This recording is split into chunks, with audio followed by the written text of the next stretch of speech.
Actually, this was my litmus test for dates, but you know, that's how you doing? You all right? Need another beer? Can we get the man slots had a beer here? Anyway, my question is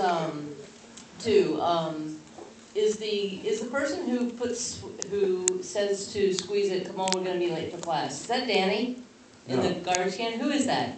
He was a guy like an anchor from the animation group named James Helpy.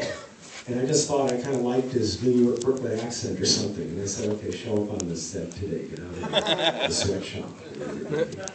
And my other question is, you have to have a cameo in here. Where are you? Masseuse.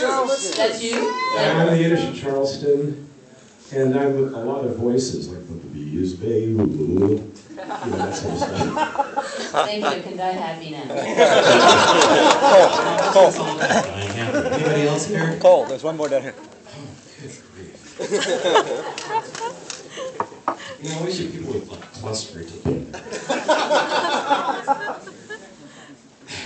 I don't like you right now. I have a comment and a question. First of all, you look way younger than I expected. I don't say that because I figure it's a compliment. Also, She gets an autograph, right? I already have it. Well, it's on the left one, put it on the right. But I just wanted to ask you, do you have a favorite scene in the movie? Or any like favorite thing that really stands out to you? My favorite moment in the film is when they're marching with Squeeze It, and it's building, dum dum dum, and right on that first note where it goes bum bum bum bum bum bum. That's my favorite moment in the film. Which comes from a live Mystic Nights at the Oingo Boingo show. That was, you know, we have that march, and then it was, Danny created that transition of the march and then going into the Cab Calloway, but that's my favorite moment. You had a question? I just wanted to say that I have a friend who can't be here, and he said he's sorry he can't be here, but that would change his life. Because of this movie, so. Well, first of all, I'm honored, and I hope I changed it for the better. Yes, sir.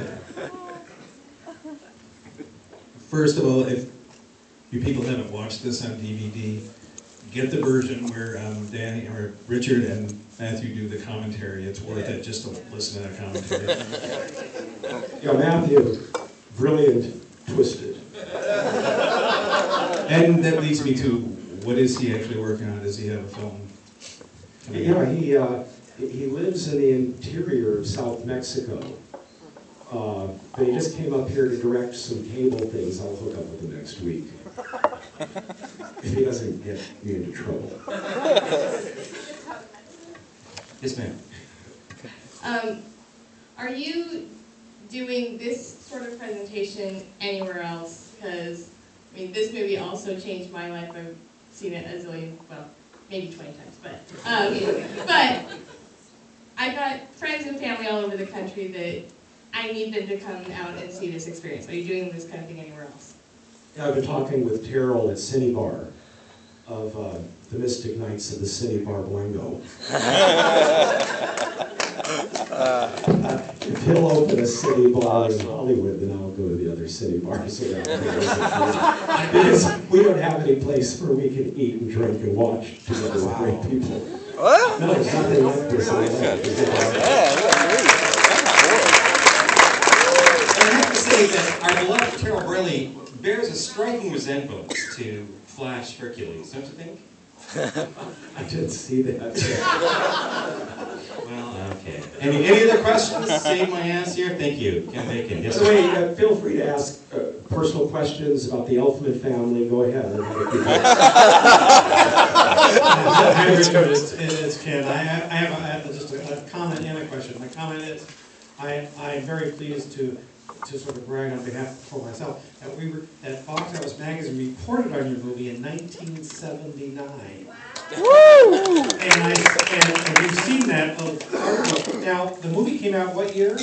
82 in the final version. Yeah, so we were way ahead of it. Now, my question is, we're of a similar age, and I recall with crystal clarity the first time I heard Cab Calloway music. And I wanted to know why, when did that come into your brain pan? Oh, we did a couple Cab Calloway numbers on the live stage show with the Mystic Knights. But what the rule was with the Mystic Knights is there was all kinds of great music that people couldn't hear live well. So we did these classics of Duke Ellington, Django Reinhardt, Cab Calloway, Josephine Baker, and then the other side was Danny's original crazy stuff. And so up until the 80s, the rule was nothing contemporary. It either had to be an old classic or something completely wacky, nouveau, avant-garde. And then what happened in the 80s kind of caught up to the boingo, and then they became new wave a bit. But at this point, it was old classics or completely original. Because you told me recently that you feel that you have a Elfman formula for success as far as film musical choices are concerned. Can you fill us in a little bit on that? Yeah, it's the difference between serviceable music and memorable music. Now, serviceable music works for the show, works for the film. Chicago's an example. I loved the stage musical, but by the time I got to my car, I couldn't remember one musical number, except the words to All That Jazz, because what it was basically cliches, expertly crafted. And it worked for the live show, and it worked for the film. But it isn't music that you hear and it scratches you and you have to hear it again. The first time I saw Three Penny Opera, Kurt Weill, huge influence on Danny, I walked out of the theater, turned around, walked back in, and saw it again.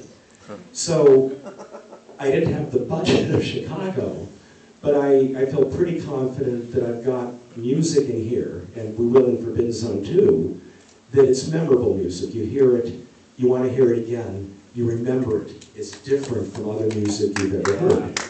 So it's memorable music rather than serviceable music. And not meaning to brag, but it helps if your little brother's Mozart. Yeah, 2 quick questions.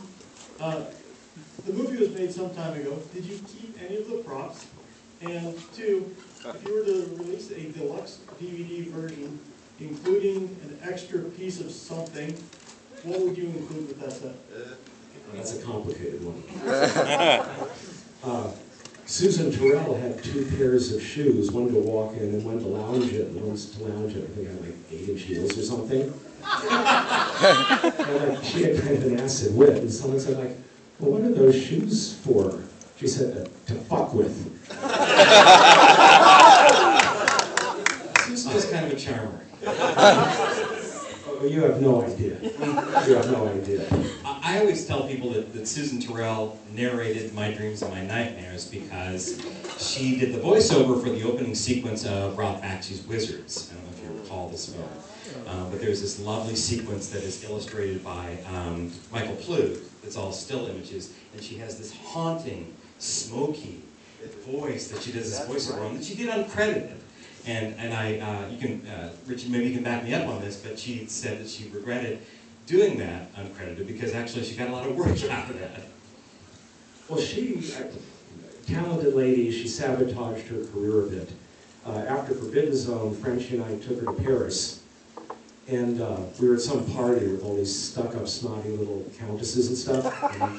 And what the French do, they don't outwardly come out and tell you you're a piece of shit, but they subtly insinuate it at such a subtle level that you can't quite nail them on it and deny it.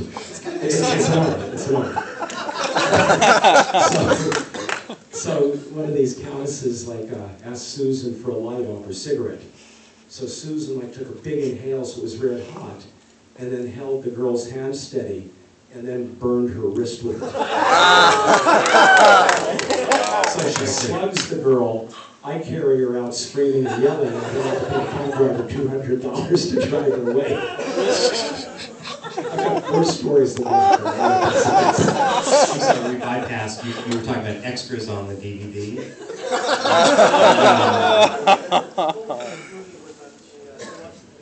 I can't hear. What would you include as an extra on a deluxe DVD set? Well, first of all, the black and white has a great track that Matthew did, along with me, kind of a commentary and a 20-minute doc that's pretty good. The color DVD has some more scenes that were omitted. And the next one, if I did something, would be the everything in the kitchen sink, but I'd probably have to move out of the country and live on an island. Any other questions? Yes, sir.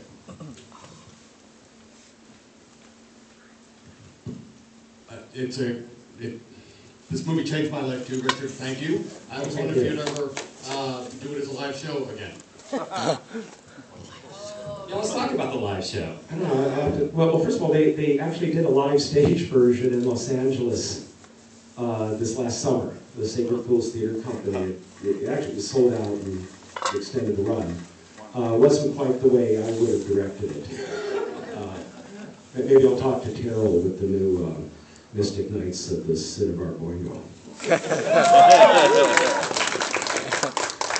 Any other questions? Put that one up here. Do I detect another redhead in the darkness there? We prefer the term ginger now, Richard. So you said we could ask more personal questions. Absolutely. I was wondering, you and Danny must have been interesting kids. Can you tell us some crazy stories I'm 4.5 years older, which might have been a generation apart. When we went to different high schools, we got along good as kids, but I don't think we really got into each other until we got out of high school and as adults, whatever. The interesting thing with him is he had no musical background, no musical training, no musical interest. Nothing. Wow. And then when he's 16, something clicked, and he could pick up musical instruments and play. So that was kind of he's like a walking example of like past lives or something. There's no logical reason. I think you equated it to your little brother got bumped on the head and became Mozart. That was like that. Right.